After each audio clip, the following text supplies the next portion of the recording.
Like, something I never see talked about is how dehumanizing it is to constantly have to beg for, like, the bare minimum help. Like, why am I begging my doctors to help me with my daily severe symptoms that are literally ER level? Like, they can't help me. Not even can't. Won't help me. Don't want to help me. Don't want to put in the time, ever, anything. And so they're just like, go to the ER. So you think that I should be in the ER for what I'm dealing with, which you won't help me as the person paid to help me, my paid specialists. And then act like I'm just out of pocket for wanting help. And then the response is like, oh, well, we could get you an appointment in 2 to 3 months and we can talk about it then. Oh, okay. Because that's so very fucking helpful. It is so very helpful. And it doesn't even matter, like, I am literally at this point begging them, like, telling them, like, how awful everything is, how much it's literally ruining my fucking life, that I have to spend fucking my entire day is either in the bathroom, sick as fuck, or laying in my bed with my eyes closed, literally trying to convince my body that I'm not fucking alive anymore. I call it playing dead, so that maybe my symptoms can stop for, like, 10 minutes. That's the reality I have to live in. And it literally is taking everything I fucking love away from me. Like, I can't make my content. I can't draw. I have so many designs half done that I want to release so fucking bad. So many things I care about that I just can't fucking do. And if I'm upset about it, then I'm just an asshole and I shouldn't be. And I should be grateful for the things I do have, the access I do have and all of that. And I am. But do you know how much it mentally fucks with you to have to beg every single day? Like, I'm at the point where I'm begging. Telling them, like, I just need someone to help me. Like, I am struggling. I don't know what to do. And it's like, oh, no. Don't know how to help you. Don't know what to tell you. Or they act like I'm just having, like, a stomach ache. Or, like, oh, I'm just, like, I have a cold. No. I'm living with severe symptoms. I'm on life support. Like, I am a complex patient. Why do you just ignore me? Because you don't want to have to deal with it. Because it's easier to deal with everyone else. Because I need actual help. I need you to use your brain. I need you to care. I need you to care. And to day after day after day, basically be told, like, that they don't, and have the system that's literally in place supposed to help you not care about you. Like, that fucks with you. It's dehumanizing. And it's just like, I know it's not my fault. I'm not my chronic illness. I'm not. But it's hard. Like, why don't I deserve help? Why do I have to live this way? Why don't they want to help? And I never see anyone talk about it. And I know I'm not the only one that goes through it. I just want to feel even, like, a fraction of myself. I'm sick all the time. My life has been taken from me. Everything I fucking love has been taken from me. I just want the fucking fraction that I've fought for so hard. And even that I can't have. I just want help. Thanksgiving is coming up, so if you have a chronic illness and you want to have a good holiday, let's talk about what we're going to do step by step. For me this week, it's Christmas, Thanksgiving Day is Thanksgiving, and then after that, we're back to Christmas. Make things festive, but don't raise your arms over your head. Not burning out before this even starts. Next is optional, but I'm going to watch the new Jonas Brothers Christmas. If you're having a big dinner, just order the groceries. Do not go in there. You can't do that. Try to have someone else go in for you. You have to go really early in the morning or late at night. You gotta do what you gotta do, and that's okay. If you're preparing for dinner, there's a lot of family members, and a lot of family members have a lot of opinion. Remember that you cannot control what other people think. They're gonna think they can cure POTS, or whatever you may have. They might think you can push through it. Thank you.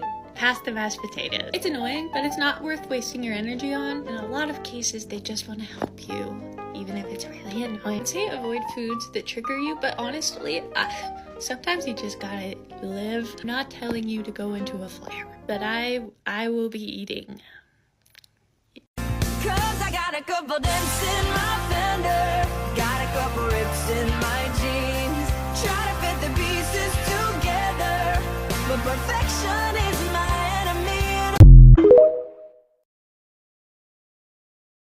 Things people have said to me since I've gotten sick and have been dealing with severe chronic illnesses. Wait, but I want to get diagnosed with that so that I can get skinny too. But you look so good. Don't you get bored at home all the time? At least you're not dying. I'm also so tired.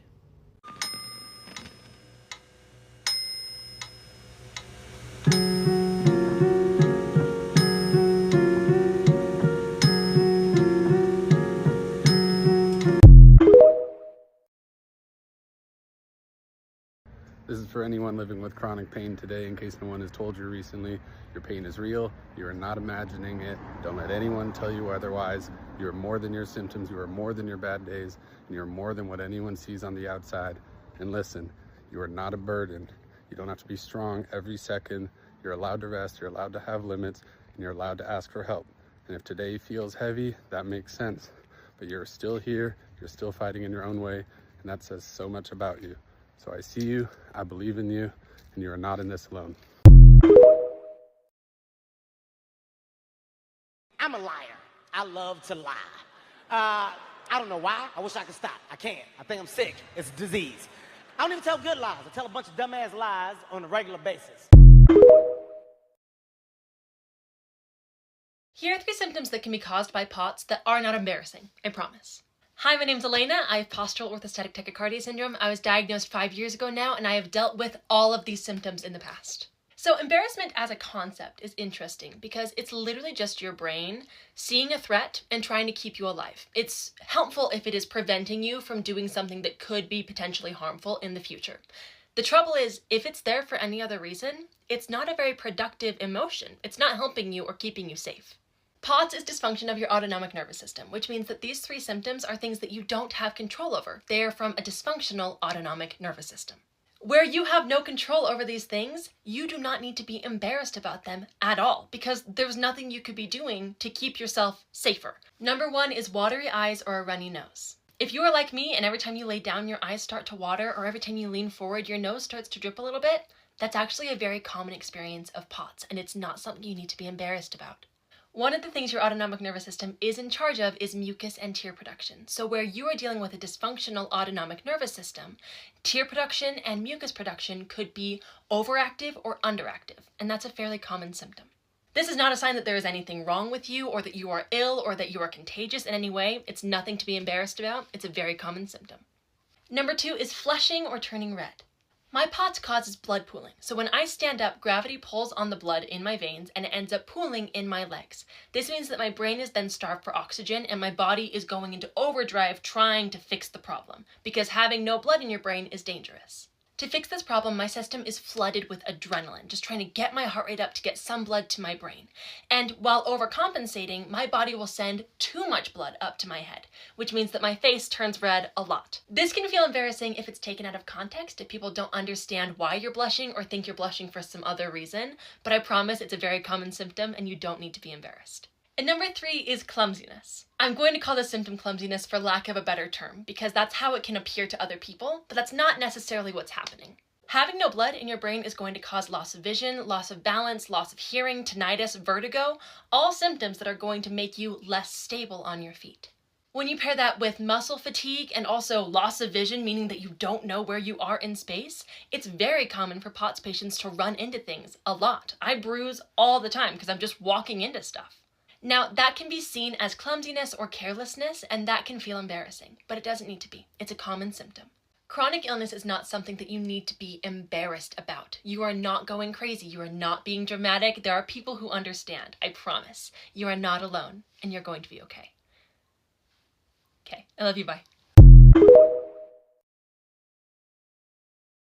Let's make a $1,000 dinner for me and a $10 dinner for my kids. My stomach is paralyzed, so I can't eat or drink.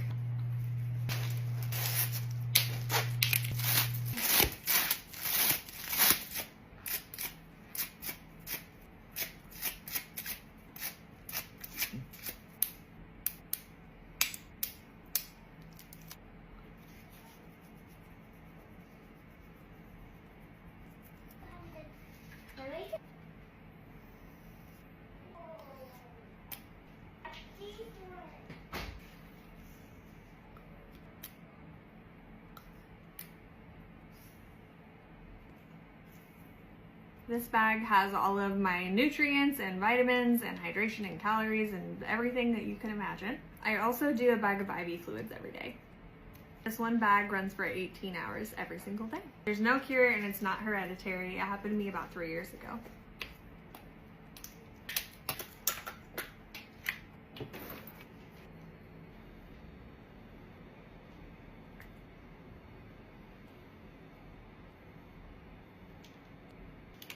Tonight I'm going to be making the girls cheeseburger sliders with a side of fries and coleslaw. And my usual disclaimer, my husband is at work. I am perfectly capable of cooking. And just because I cook does not mean that there is anything wrong with making a frozen meal. I do not cook every day. I cook just a couple nights a week when I can. And I try to make some extra so that we have leftovers for the next day. Let's get to cooking.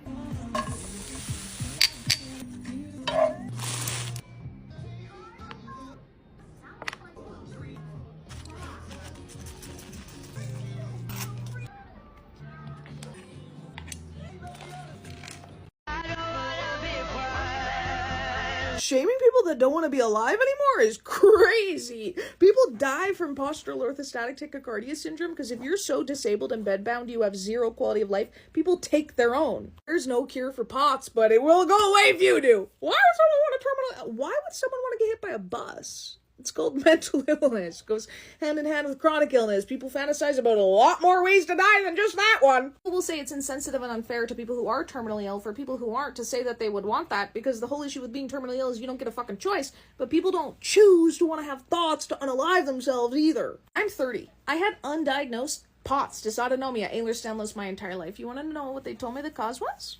Me being a lazy, irresponsible, attention-seeking, personal failure who doesn't want to get better. You want to know what that made me want to do? Not live, that's for fucking sure. And then I would see people who had really debilitating conditions or terminal illnesses that were getting this thing called, like, empathy? And being told it wasn't their fault? And they got to leave this earth, but people were nice to them when they left? I was like, damn! I fucking want some of that! Instead, I was trying to off myself getting chucked in psych wards and institutions where I was being tortured and abused by professionals who were convincing me that I was insane. So even if someone just has migraines or back pain and it's so severe that they don't have any options anymore and they don't want to live, but maybe they feel too guilty to do it themselves because they feel like their family would be mad at them, and you want to know what they couldn't be mad at me for? A terminal illness. You're supposed to be nice and sympathetic to those people. Like, it makes perfect sense why people would fantasize about having a terminal illness. It's called mental illness, which can also be terminal. It's just considered a lot less shameful. There's comments on that video being like, I have POTS, it's not even that bad. What? Bro, I have the financial privilege of being unemployed, bedbound, and still actually getting to sleep in a bed. Other people cannot work because of their POTS. They're bedbound, but they don't get a bed. They get the sidewalk because they're fucking homeless, and then they die of a fentanyl overdose trying to cope with their 180 heart rate every day. Assuming that because you have a medical condition that everybody else who has it must experience the same symptoms is fucking crazy, because I can name you the most disabled person from POTS who's like unable to walk or even sit in a wheelchair at all, has never left their fucking bed in 10 years, and I guarantee there's somebody who's 5 times worse than that. There's comments being like, POTS isn't even that bad unless you have full syncope, meaning you're fainting and losing full consciousness and a medical professional could verify you're unconscious. Really? Because if that was happening to me in the hospital, they would be more inclined to believe me. I would have been more inclined to get a diagnosis much sooner. Instead, I was falling down and cracking my skull on things, and nobody believed me.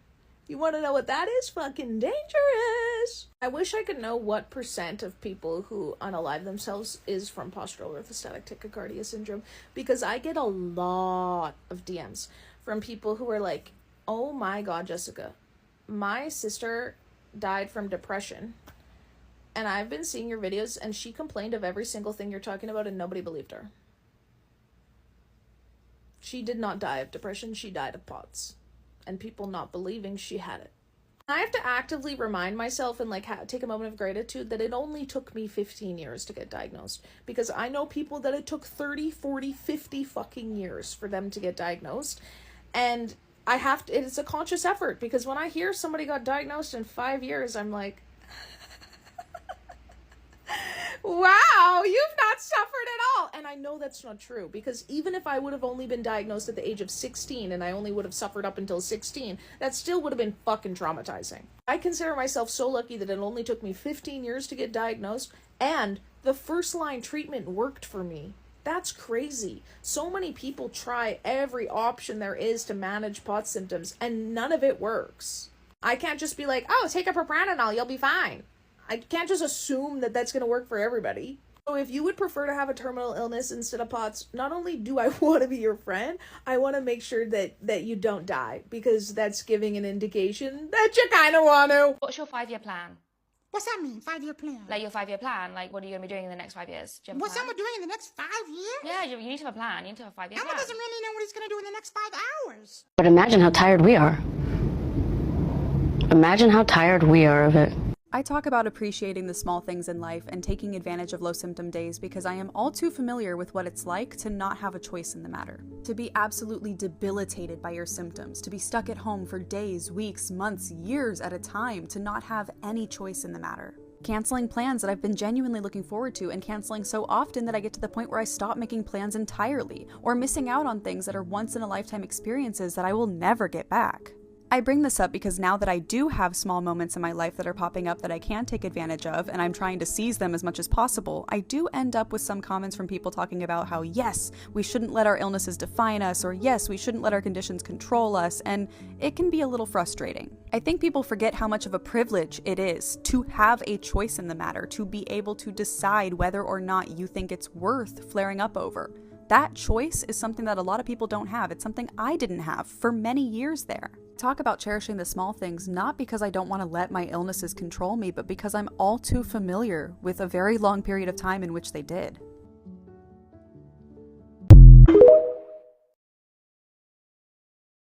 If you couldn't tell from my outfit, I am completely allergic to the sun. Not just the sun, all UV ray exposure. That includes the UV rays that come out of fluorescent lights. So when I go to doctor's appointments, I have a tripod LED light that I take with me so that we can turn off the overhead lights and I can take off my UV protectant gear. Yesterday, I was supposed to go give blood because the team of specialists that I have working on my case wants to do further genetic testing, phenotyping. But in order for them to take my blood, in order for me to pull my sleeve out of my arm, the overhead lights have to be turned off. So I brought my LED light. Instead of just accommodating my disability herself, the technician went and got the manager. The manager then proceeded to huff and puff and do absolutely her bare minimum to assist me, even going so far as to not suggesting that we shut a door until after I said, well, why don't we shut the door so that it would block the light? She even snapped at me at one point and told me to get in the chair and just sit down because she didn't want to deal with me. After them taking 20 minutes to accommodate my disability, i.e., turn the lights off, I said to the technician, quite frankly, I'm appalled by the way that you guys have made my disability such a huge problem. And her response was, well, I don't mean to be rude, but we do close in 5 minutes and your blood work is going to require further screening and it's going to take us longer to get it sent out. It probably will be delayed being sent out. At that point, I just said, okay, then don't worry about it. I'll just let my doctors know that I wasn't able to get this done today and they're going to have to wait until next week. And I proceeded to try to walk out with all of them chasing me. They were trying so hard to convince me to stay because they realized they had upset me so much. But by that point, I was done. I had spent 20 minutes being patient while they figured out how to turn off the lights and then had to listen to them complain about how they wanted to go home. And I'm supposed to trust this person to stick a needle in my arm that is chronically ill, with skin that rips easily and I can't have a Band-Aid, with veins that are paper mache thin that will burst open if she doesn't go in a correct angle or if she tries to move too quickly because she's ready to leave for the day. I didn't trust them at that point, so I left. It's sad that medical providers also discriminate against people with disabilities. But it happens, and it happens a lot. It's just not talked about enough. Whenever I set up my TPN at home, a lot of people think that this is wheat, but it is actually a multivitamin. Pretty sure in the US it's like referred to as a banana bag, but it contains all of your essential vitamins and minerals that you need, and it is normally what's in my TPN bag, but when I'm in the hospital, it is given in a separate bag because the TPN bags have a long shelf life. This also needs to be protected from the light. So I prime it and then I put it through like that. Because I already have fluids running and they are compatible with Hartmann's, I can actually just piggyback it onto the line, so I don't need to like connect to my line again, and then piggyback. I run that over an hour, and now I need to refill my feeds because they ran out. Feeds are also yellow, not because they have Cenobit in them, just because they're yellow. Sorry if this makes anyone anxious. It looks like I'm going to spill it, but I promise I've done this 1,000 times. That's all done. I wanted to show you guys. Look at what I finished. I did my Lego flower. I am honestly obsessed with Lego. I did a whole separate video that I'm going to speed up over the process of when I was making it. I love it so much. It's been really nice to just do it in hospital because like you just want something to do and it's just mindless. You just have to follow instructions, but it's gorgeous. So this is my pride and joy, and now I am addicted to Lego. So if you have any suggestions for me to do some fun Lego, let me know. Love you guys.